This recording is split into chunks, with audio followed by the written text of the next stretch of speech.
Hey, it's Neil Parfit here. Welcome to video number 30 of Ongoing Fiddles with the ER-301 sound computer.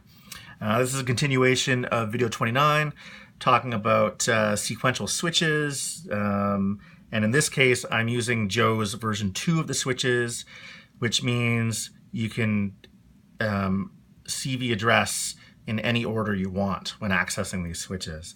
And I'll show you what I'm up to in a minute. I've limited myself to 4 steps because I can't figure out the math for 8, and I'm sure someone will figure it out, Joe. Anyway. So I got four steps. Each one is contained within a mixer. And if we open mixer number 1, let's take a look and see what's happening in here. We have a sine wave. The pitch, if we go into that, is being controlled by a local control called volt/octave 1, and that's being blocked by a sample and hold, and it's being triggered by another local control called grab 1, if we go in there. And this sort of function is the same on all 4 of these sine waves within the mixers, and in mixer 2 it's just grab 2, and mixer 3 it's grab 3, mixer 4 it's grab 4, etc. Following the sine wave unit, let's go back in there. I have a mixer feeding some other stuff I'll talk about later. I have a VCA after that, which the switch is controlling from a local control. It's basically a trigger from local control 1, which is triggering an ADSR, which has an envelope follower on it just to smooth it out slightly. We'll get into that in a minute too.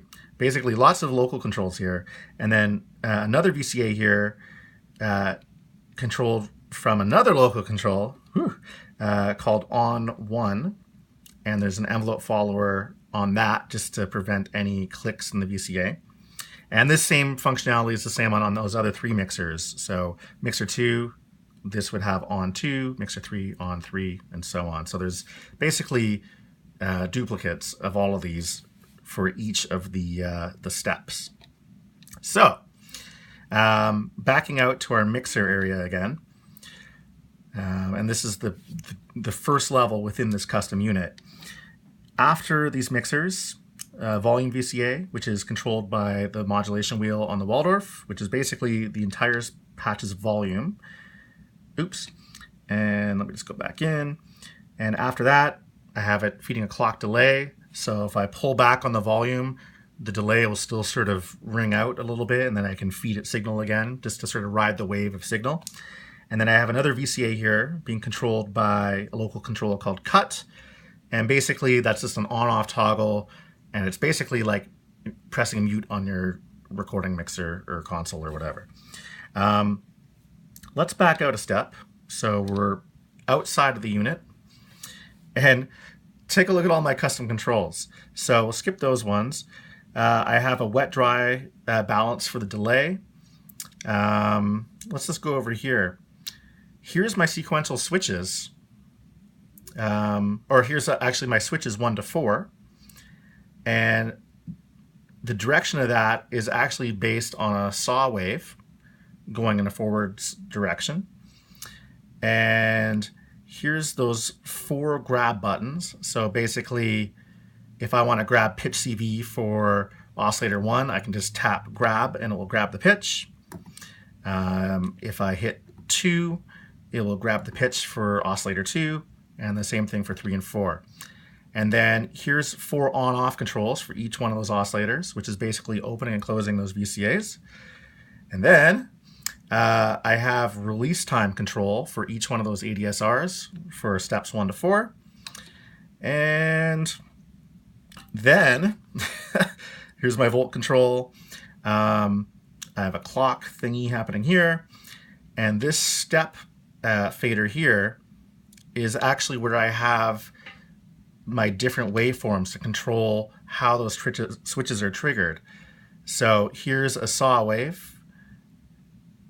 That's our forward steps. And I have these VCAs being controlled by a bunch of toggles. Basically, at the end of the day, I have one set for forwards. I have one set for pendulum, which is basically just a triangle going up and down. And oops, I didn't want to adjust that. And then I have a reverse, which is basically just a saw wave at level minus 0.5. So it's creating an upside down saw, which is giving us our backwards direction. And then this math here is from Joe's switches to create the 4 mathematical steps in voltage. So let's just hear how this operates, because I think that will make the most sense. So I'm just going to turn up my my mod wheel. And what I've done, all these on and off controls are accessed from my softwire switches, 1 to 4. So I have control of those. And then what I've done is my grabs for the pitch of each one of these are the upper buttons. So if I want to have, they're all right now default to C. If I want to have an upper C on my first step, there you go. I can pick another note, and as soon as let's do it on step 3, and there we go. So it's sort of like a makeshift 4-step arpeggiator. And just to show you, this was actually an interesting discovery, is if you have your toggle switches in local controls, you can actually feed other toggle switches those local controls, and then we sort of have interface logic. So right now my steps are going forward. If I hit reverse, it's turning off the other switches. So we sort of have like a custom interface, and you can see that my my steps are going now backwards. If I go to pendulum, now it's swinging back and forth. So I thought it was kind of a cool discovery, like just having local controls triggering out their local controls. I found it only worked best on toggle, because if it was triggers, you'd basically create like a feedback loop and they'd all just go crazy and it wouldn't work. So far this only seems to work on toggles. And then last but not least, I have my release times for each one of these steps on my LS1 light strips. So let's just I'll just play with this for a second so you can hear how this reacts in real time.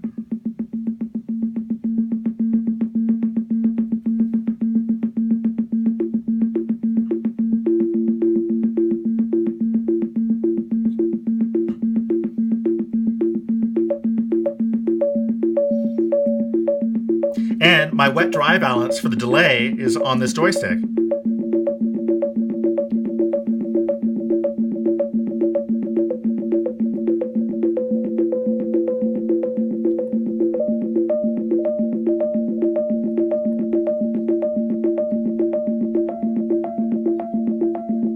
And I still have mute control.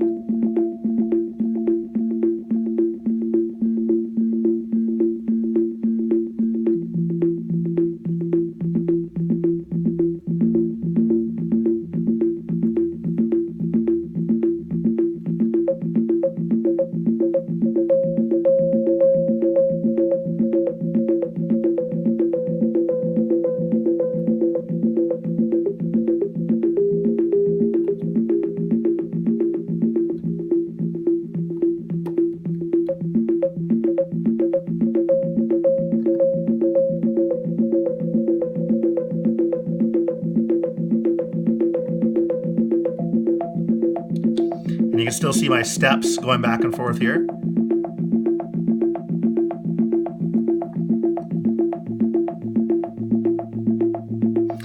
And these, I think we talked about it before, where these LS1s can control, you can record a 6-second loop. So I could have some fun with these so they're not all static. Let's just hear what this sounds like. Just we have some slight variation in these envelope lengths. That's what that sounds like.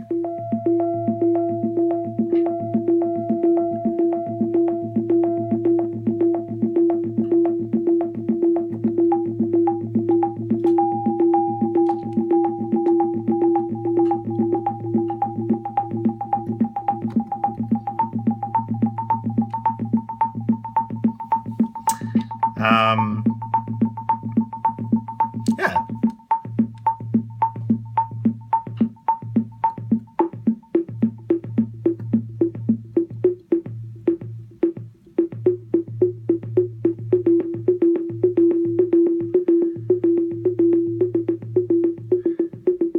So this is only 4 steps. I mean, if I had 8 steps, I'd have a lot more flexibility.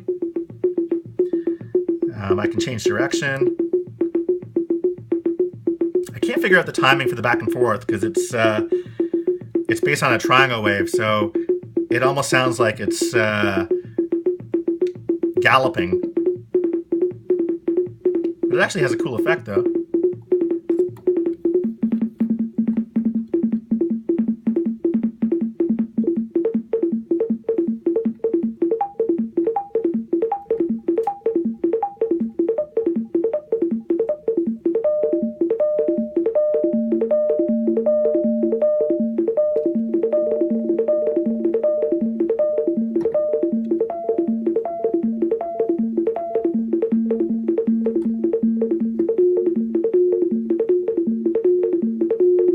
So this whole thing is only the 301. And I thought it was kind of interesting, sort of creating this massive patch. And then, of course, I had to add a little bit of a surprise where basically just to experiment with the VCAs, to flip between different signals. And here's one example. So right now we're listening to the sine wave oscillators.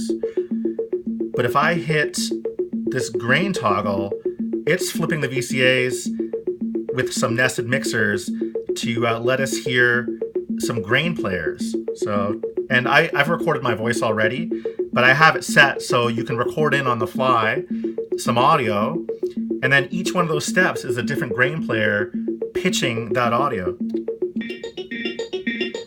I sang slightly out of tune.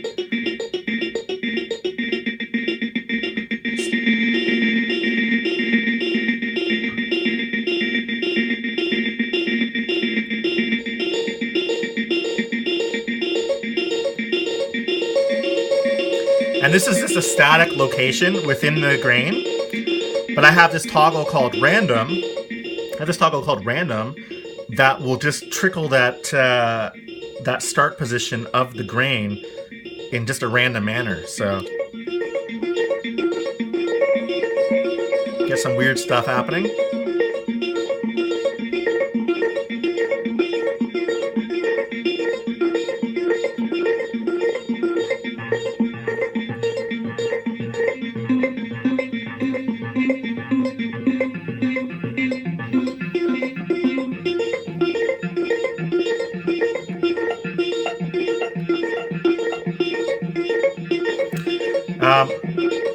One cool thing about this is if I adjust the speed of these steps and we bring it into audio rates, you start to get these sort of cloudy kind of sounds.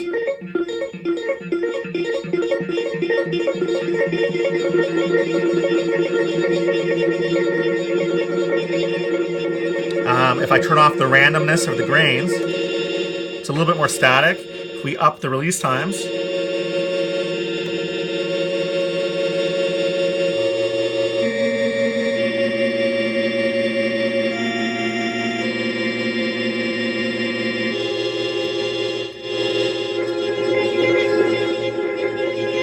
kind of weird. We can change the direction. I'll try pendulum. A little bit weird. Turn up some of that delay. I could turn off individual steps. So there's just our first note.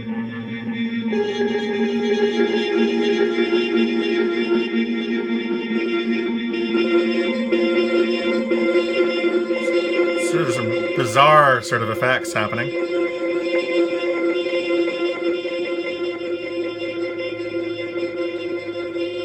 A little bit more static if I turn off the random of the grains.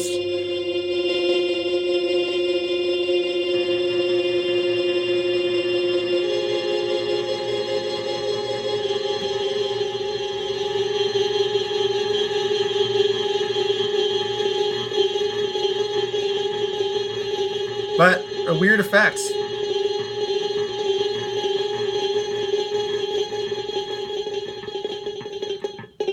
Based on this simple sort of step sequencer thing.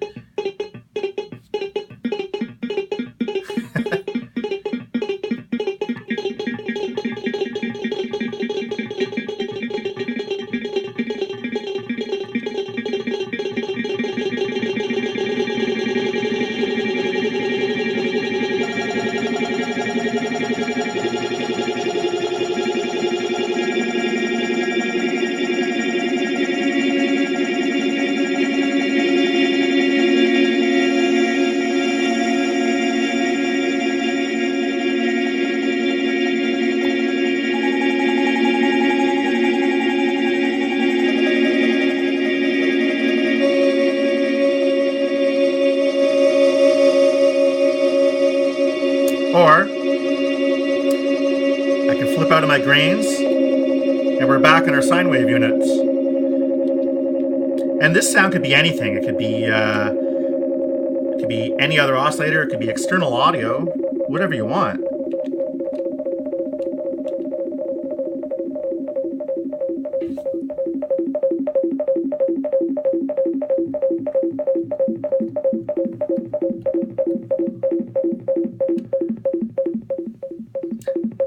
And then